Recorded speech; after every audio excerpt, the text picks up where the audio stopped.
Carmen sitting in Mount Isa is waiting for us. So thanks, Di. And Carmen, thank you. Thank you. Thanks very much, Julie. And thanks really for the invitation to Carmen and I to present today. And I just wanted to give a shout out to Julie for the heroic efforts at organising this conference behind the scene, which involved many recalcitrant university procedures, arcane university procedures. So she survived, the university may not. And so Carmen's up in Mount Isa and I'm here, and so we're kind of trying to not only bridge knowledges but bridge technology. So we're going to be tag teaming, team tagging. And so we'll flip back and forwards and hopefully get through what we're trying to convey today, starting off with Carmen, if you want to take over. Thanks, Di. Hi, everyone. I'm Carmen Cooms-Delaney, a Kondamukka woman from Minjerribah on North Stradbroke Island. I am a development facilitator at CNTA and I'm located up in the Mount Isa office. Couldn't make it down today, so that's why I'm on Zoom. But I just wanted to acknowledge the traditional owners whose land in which we're gathered today. I want to acknowledge the Kalkadoon people, their elders past, present and emerging, and then where Yumob are, the Yagara and Turrbal people. Just a bit of a background with myself and Di Smith, what the presentation is about today. We're going to explore the governance challenges that PBCs face within their native title journey and how the People, Place and Partnership program developed at QSNTS supports them in overcoming these challenges. So we're going to highlight the practical implementation of what we're going to refer to as the PPP program throughout the rest of the presentation. Which is being delivered in collaboration with our groups, anthropologists and our facilitators.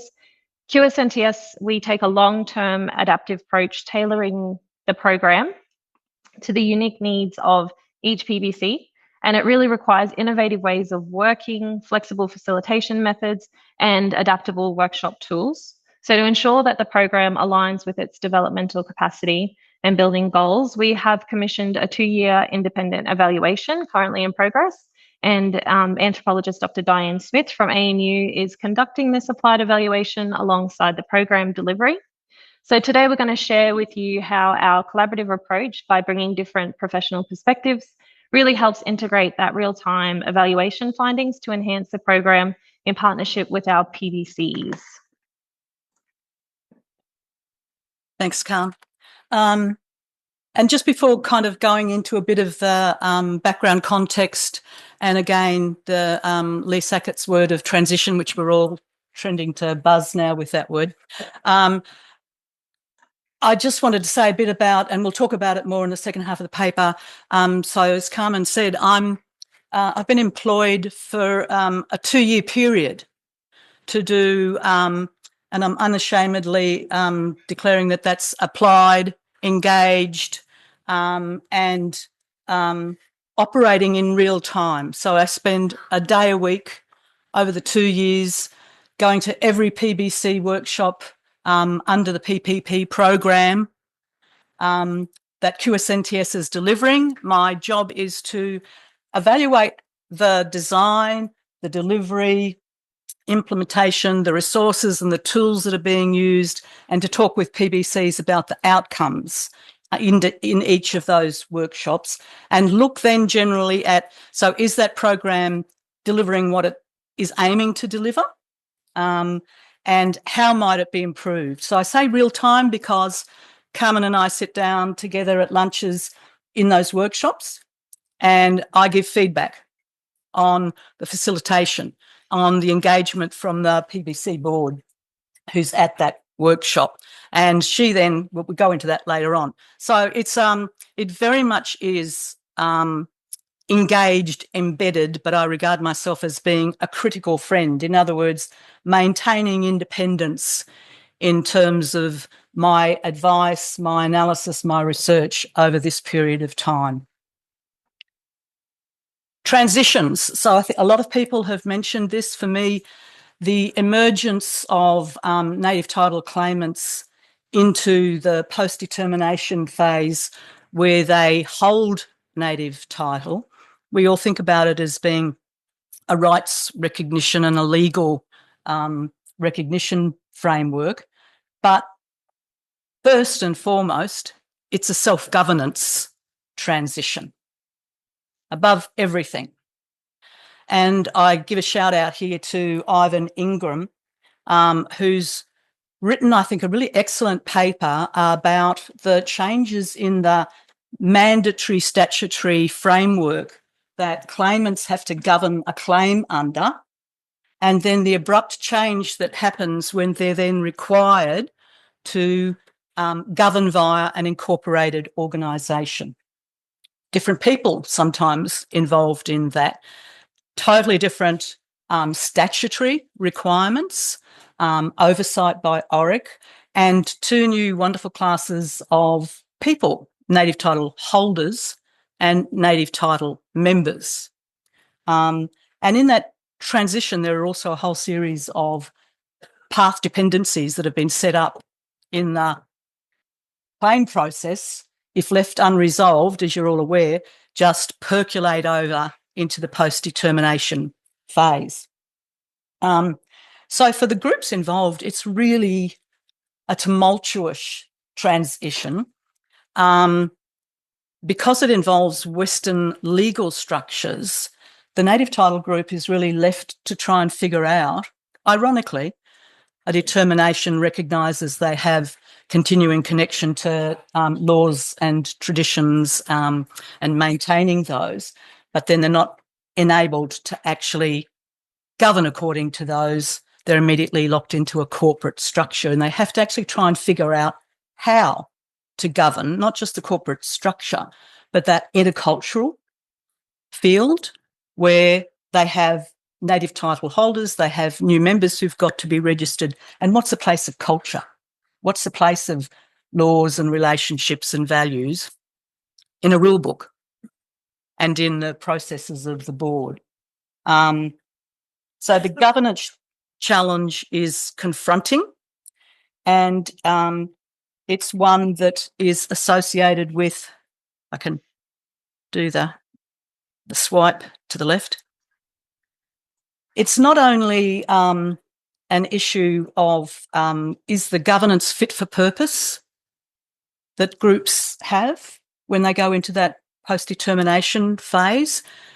Mobs have spent a long time in the native title claim process. So quite reasonably, they come out the other side and said, well, okay, what did all that mean? We want to get something happening now. We've been waiting a long time, right?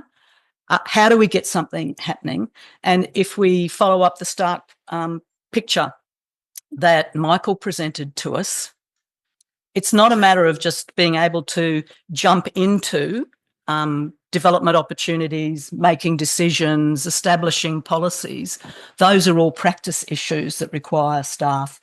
So I'll pass over to Carmen, who's going to now tell us a bit about the nature of some of those challenges that then intersect with this issue about, so how do you govern when you get to this stage?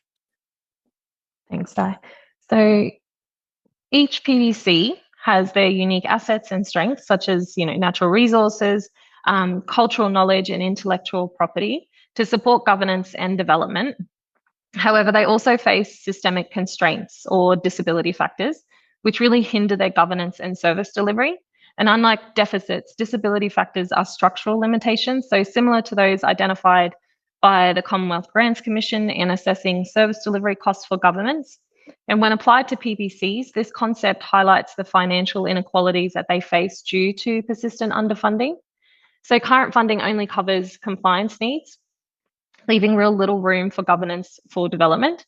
As a result, directors often work unpaid, balancing their PBC duties with their daily lives. And that leads to immense workload pressures. And with limited staff and expertise, many PBCs rely on a single individual for governance, which really increases that risk of burnout. Next slide, Di. So beyond external challenges, the internal conflicts linked to native title experience also impacts PBC. So to implement the PPP program, We began developing its own developmental capacity in around 2021, so adopting a new approach to working with PBCs and native title groups.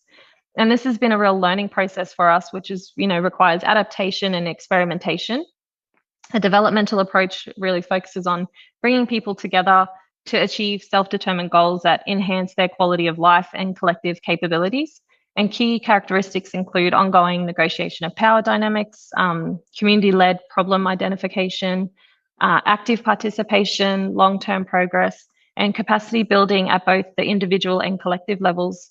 And QSNTS really works to refine this process and approach to effectively implement the PPP program best for our clients. Next slide. So PBCs operate indefinitely, placing ongoing pressure on their developmental role. So rebuilding self-governance should begin early and be really well supported.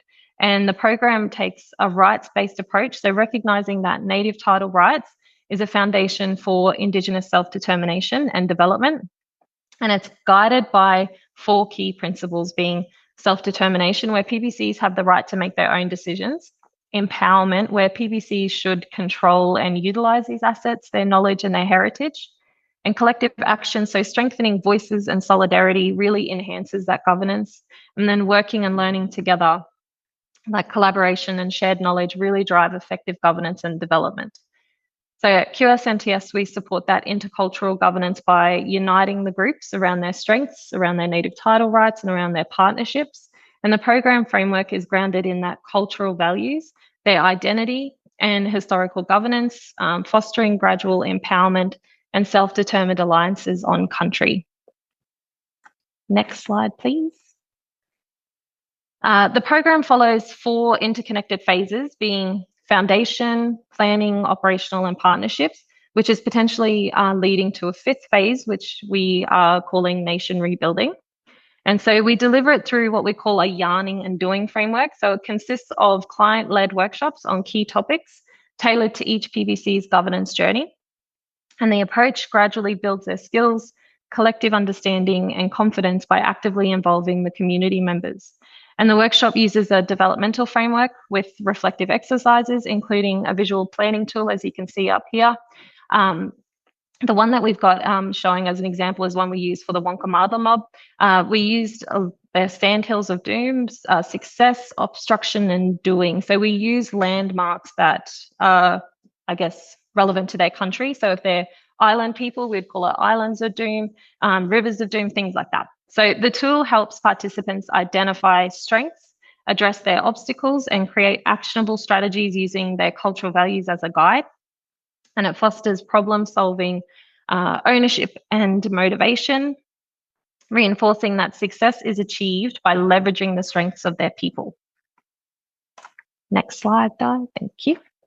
So at QSNTS, we follow what we call a co-preparation model, where the facilitators will collaborate with our directors to shape the workshop content, location, and the delivery.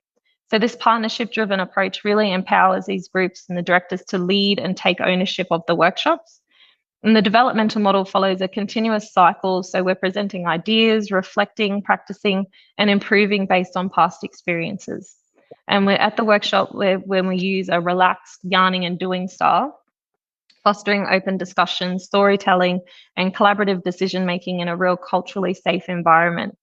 So the strategies we include are having First Nations facilitators, upholding cultural protocols, and creating safe spaces to enhance comfort and engagement. In the facilitation, we emphasize deep listening, patience, and respecting silence as part of the natural workshop flow, which allows our mob to reconnect and heal while ensuring that the facilitator captures that real authentic feedback without assumptions. And the goal is to balance that traditional cultural practice with modern expectations, and we navigate both respectfully. Thanks. You're up, Di. Yeah, thanks. So what Carmen's describing is a process of a program that can take anywhere from 3 to 4 to 5 years with a single PBC, and there are around 14 currently going through it. So she's actually talking about a series of workshops being run on similar topics with 14 different workshops and customising to suit the circumstances that each PBC is in, but actually tackling some of the really big issues that they've got to address in respect to those challenges. And one of the ones that I'm particularly interested in is this governance and governance rebuilding. And by governance, there are lots of buzzwords surrounding this and whether it's appropriate and applicable. But governance is really just group work, a group's work. And so if we're a group and we want to get something done together that's important to us, then we've got to be able to come together and talk about it, make decisions, plan and implement how to do it, see if we're actually implementing it in a way that's leading to what we wanted to achieve, governance. That's the same kind of capability that we're talking about in terms of PBCs when they emerge out of into the post-determination phase. And if we look at, and capacity building is another one of these buzzwords. The big thing for me is always like how. It's an easy thing to talk about, building governance capacity in a PBC that's linked to a native title group across all those domains that Kevin was referring to. It's intercultural. One of the things that's coming out with the evaluation that I think is interesting is in terms of a developmental facilitation for building capacity is that you only get capacity if you can combine learning and practice. Right? I've just said that to you. Tomorrow, probably 3 or 4 people might remember that fact. Within 24 hours when we learn something, we forget 50% of it. So how do you embed new knowledge that might be really important? You do it through practice, and often with PBCs, any organisation. It's on the job, experiential, taking that bit of knowledge, seeing if it works, seeing if you can put it into practice, tinkering around with it, experimenting with it. There are no fast solutions to these issues that PBCs are facing. They need time to experiment. So one of the interesting things that's coming out from international research is spaced learning that's done in parallel with distributed applied practice. That's a good model. In other words, the one-off ORIC workshop or one-off training by anyone really doesn't help all that much, right? Which is one of, I think, the potential really valuable benefits of the PPP program. And what PBCs are doing themselves is actually then taking those workshops and creating a very specific kind of pathway through it. So they're customised, they sequence through topics and take a solution away and test it in terms of, say, a cultural values code, a governance charter.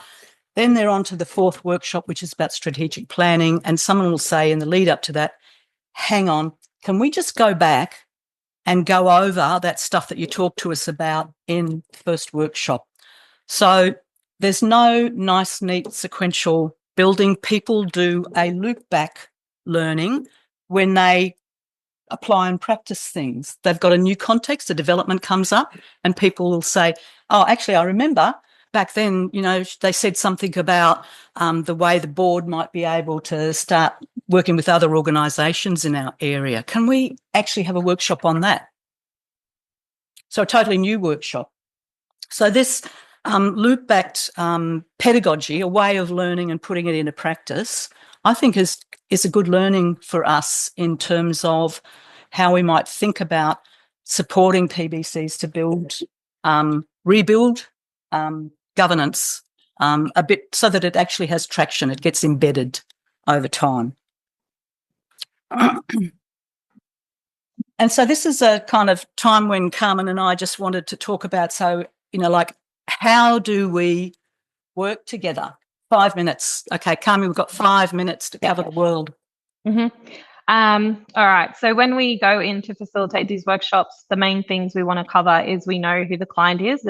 We do that at QSNTS. It's always know your client, know their governance journey, know their dynamics, coming in humble and not acting like we're coming in to fix all their problems and we know better than them. So you come in and listen and yarn and ask good questions and give supportive feedback.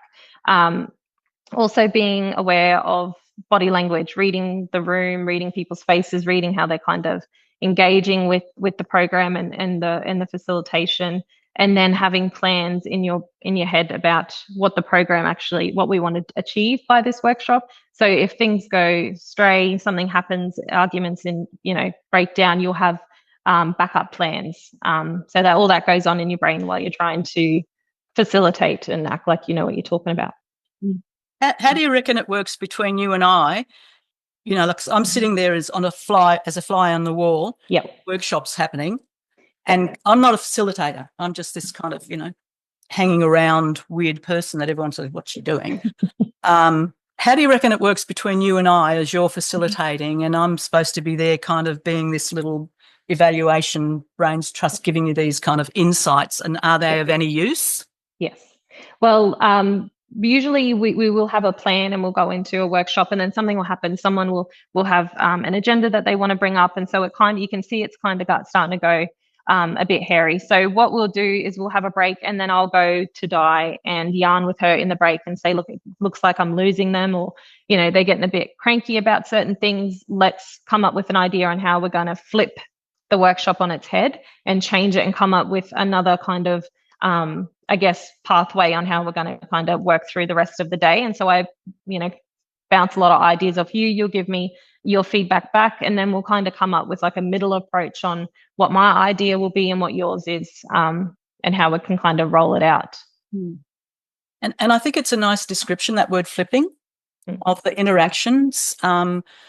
Something's not working in a workshop, for all kinds of reasons you'll have experienced, and the facilitators, when I say they've got a developmental approach to facilitation, it means the skills include having to be really fast on your feet, having to read the room, having to look at the tool that might be triggering people. There's a governance journey map.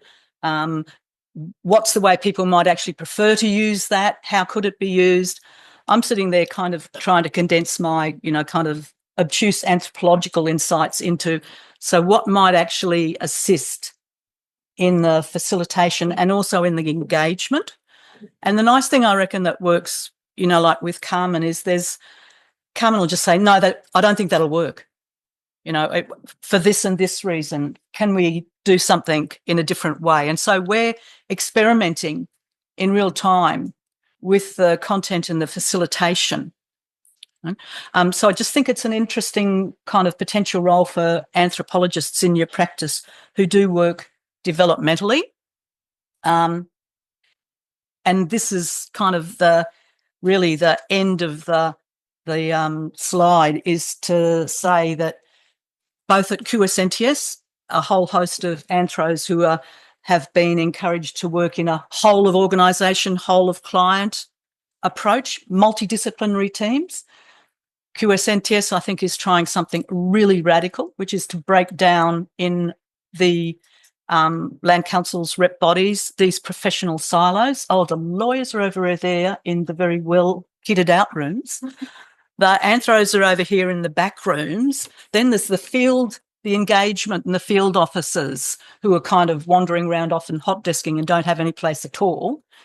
Breaking down those silos, professional silos, and bringing teams together.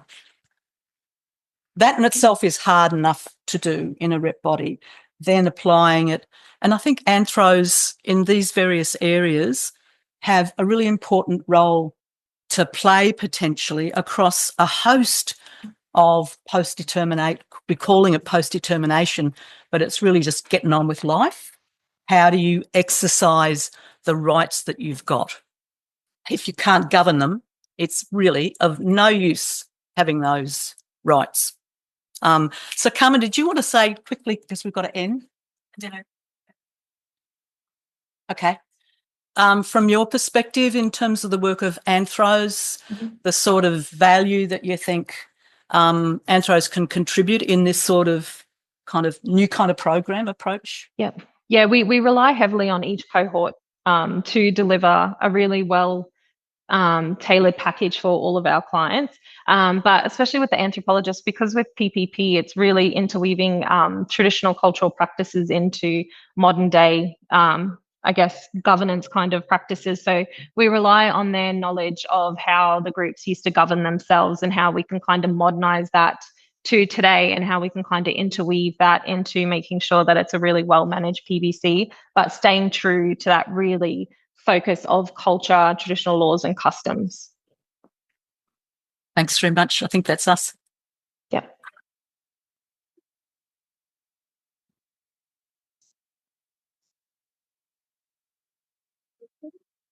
And then feel free to finish Diane in the morning break.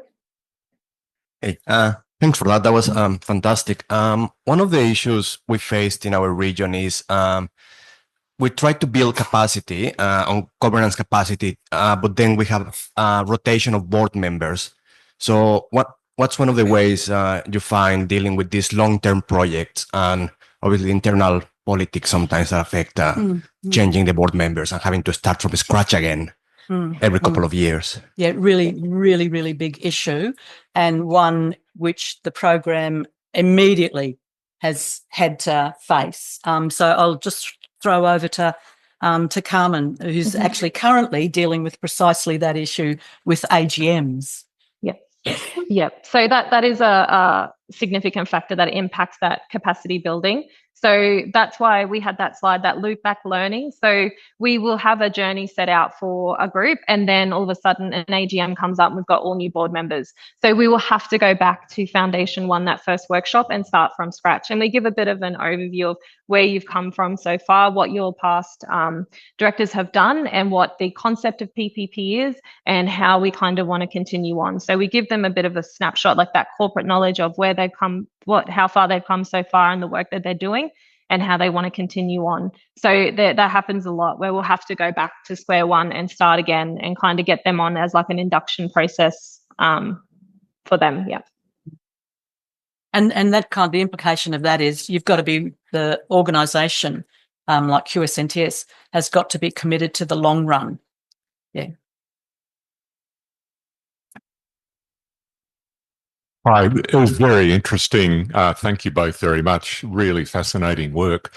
It seems to be, this is not a critique at all, but it seems to be directed very much to the governance of the corporation, its internal governance and the governance of its work, let's call it. What steps do you also taken to interact with and develop the involvement of the native title holders themselves, not simply the members, but the native title holders? Yeah. Again, really important question. From my perspective as, doing the evaluation, that's a really important kind of disconnect and connect that still needs to be worked out within the project, because to do that, you need a lot more people within QSNTS who are devoted to that program, but you also need people out in communities to be able to then start working with them in this long-term way. So finding those people. So I think your question is really important. One of the ways that it's done in a very kind of beginning step is that the program builds into it not just a workshop with, say, the board, but a strategic planning starting off workshop. But before that, there'll have been a previous workshop that will be with any invited native title holders and members to talk about, so what are your aspirations? You've got native title, what do you want to have happen? And that's a very wide discussion. But then at a subsequent workshop, the board takes that information on and then says, so what is the reality checking on what we can do?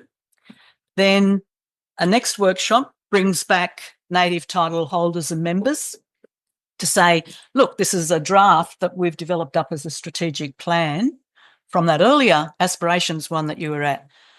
So that's a matter of who's interested coming along to those holders and members. But there's no anthropological or QSNTS staff at the moment able to do, with respect to the program, that wider, how does that PBC governance align or not align and fit in with the building which is a lot about unity, rebuilding unity and solidarity. So, Carmen, did you want to say something on that issue? Yeah, I think that's a point that's been brought up by our directors a lot, wanting to do like road shows to make sure they involve all of their native title holders, because a lot of them are dispersed far and wide. But we're very limited to the funding and the logistical side of it, of planning and getting out to everyone. So a lot of their long-term plans is to kind of build their capability within the PVC, and then them to try and transfer that knowledge through to their native title holders, through their families themselves. And then maybe looking for funding applications later on for nation building workshops within their own mobs as well. So it's definitely on their list of things that they'd like to start getting out and doing.